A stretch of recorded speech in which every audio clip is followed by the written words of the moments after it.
महापालिका मुख्यालयातील वाहनतळात पावसाचं पाणी साचून वीज नियंत्रण कक्षात शिरल्याची बातमी MCN न्यूजने प्रसारित केल्यानंतर प्रशासनानं संबंधित नालीची सफाई केली आहे। नालीवरील जाळ्या काढून त्याखाली साचलेला गाळ आणि माती हटवण्यास सुरुवात केली आहे। मात्र वाहनतळातील पावसाच्या पाण्याचा कायमस्वरूपी निचरा होण्यासाठी आवश्यक व्यवस्था नसल्यानं ही कारवाई केवळ तात्पुरती ठरणार असल्याचं स्पष्ट झालंय।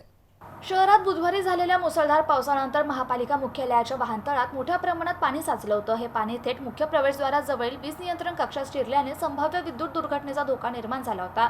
सुदैवानं कोणतीही अनुचित घटना घडली नाही। मात्र या प्रकारामुळे मुख्यालयातील पावसाच्या पाण्याच्या निचऱ्याच्या व्यवस्थेतील त्रुटी पुन्हा एकदा समोर आल्या।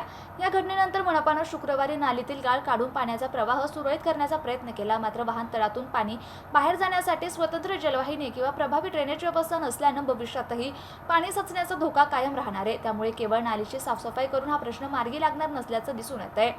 वाहनतळाच्या नालीतील गाळ काढल्यामुळे पाण्याचा प्रवाह काही प्रमाणात सुधारला असला तरी मुसळधार पावसात वाहनतळात पुन्हा पाणी साचण्याची शक्यता कायम आहे। परिणामी तात्पुरत्या उपायांपेक्षा कायमस्वरूपी जलनिस्सारण व्यवस्था उभी करण्याची आवश्यकता आहे।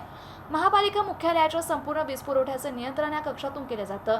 भविष्यात पुन्हा पाणी शिरल्यास विद्युत यंत्रणेला धोका निर्माण होण्याची शक्यता नाकारता येत नाही। त्यामुळे पावसाळ्यापूर्वी या ठिकाणी प्रभावी जलनिस्सारण व्यवस्था उभारून संभाव्य धोका टाळणं गरजेचं आहे।